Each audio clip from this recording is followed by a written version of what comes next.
Welcome to Book Binge. My name is Donna, and this is Sam. And we're here to talk to you about books that we have binged. That's right. So Donna, what have you brought with us today? Oh, this is an exciting book. This is called An Elderly Lady is Up to No Good. And it's written by Helene Tursten. And this is a Swedish book, and so it's been translated. And I'm just going to look over Marlene Delarge. It's actually 5 short stories, and it's a cozy little Swedish mystery with a notorious 88-year-old. Of course. I'm intrigued already. You know, in this book, Maud, she's our main character, and she's this wonderfully ruthless old lady. Don't stand in her way. She can take care of things. And now, who would really suspect, an 88-year-old lady of anything? Never mind. Some really awful things. Maud keeps to herself. But if push comes to shove, yeah. So, this is just a great little book. It's, as I said, a collection of 5 little short stories where the people get their just desserts. And at least according to Maud, I would not necessarily like to be her neighbor. Oh my goodness. You can read this as an ebook as well on Overdrive, but as well you can listen to it as an e-audiobook on Hoopla. Could you give us an example of what Maud considers just desserts? I'm concerned. Well, does death mean anything to you? Yeah. Well, with one of the stories, I think one of the first ones in the sequel,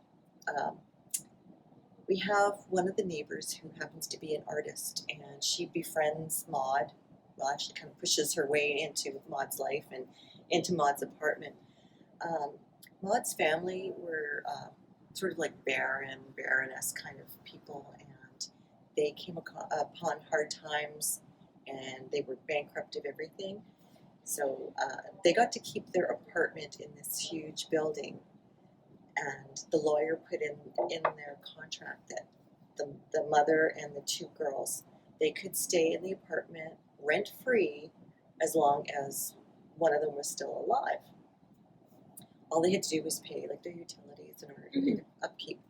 Well, hard times falls on Sweden, and they have taken this building and sort of turned them into really small condos. So it's maybe you have 400 square feet is considered an apartment, and Maud has it's 1,200 or 2,000, and everybody wants her apartment, but she's not giving it up.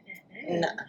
So when Maud figures out what the artist is up to, because she keeps on saying, oh, you'd be so much better if you had my apartment. It's on the main floor. You wouldn't have to worry about stairs.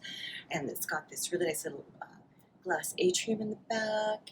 Just perfect for you. And really what the artist is trying to do is swap apartments and, get rid of Maud. But Maud gets rid of her. So this book, I've never heard of it actually. So how did you hear about it? Well, often if I've brought books home to read on the weekend, if I've finished them off early, sometimes I'll go on to Libby or to Overdrive and just kind of what's available. And this one popped up, and I just loved the cover.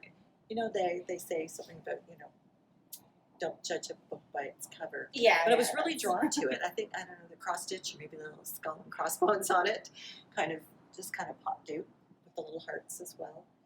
And it really grabbed my attention. So she's a problem solver. She's a problem solver. I like that. Don't ask her what happened. Don't ask her what she did, eh? Don't ask questions. No. But she definitely is an elderly lady who is up to no good. For sure. Thanks so much for sharing. An elderly lady is up to no good. We'll see you next time on Book Binge. Bye.